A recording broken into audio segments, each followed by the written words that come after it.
எனக்கு முன்னாலே தலைமை கழக நிர்வாகிகள் பேசியதை போல எவ்வளவு பிரச்சனை.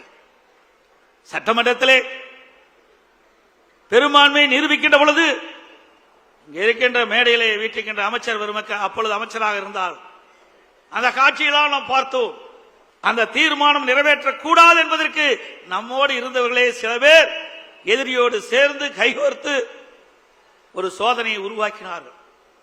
சட்டமன்ற மாமன்றத்திலே சட்டப்பேரவை தலைவருடைய உத்தரவின் பேரிலே பெரும்பான்மை நிரூபிக்கின்ற தீர்மானத்தை கொண்டு வருகின்ற பொழுது இப்போதைக்கின்ற முதலமைச்சர் அன்றைக்கு எதிர்க்கட்சி தலைவராக இருந்தார்.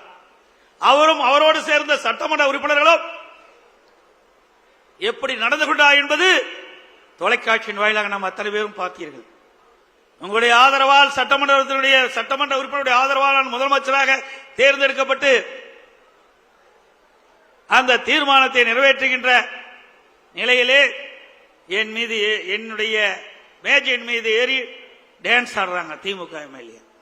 இங்க இருக்கின்ற அமைச்சர்கள் முன்னரசில் இருக்கின்றார்களே அமைச்சர்கள் மீது அமைச்சருடைய மேஜையின் மீது ஏறி டான்ஸ் ஆடுறாங்க. சட்டப்பேரவை தலைவர் அவரை கீழே இழுத்து தள்ளி அவருடைய இருக்கையிலே அமர்கிறார்கள். அவருடைய மைக் உடைக்கப்படுகிறது. அப்படிப்பட்ட கொடுமையான நிகழ்ச்சி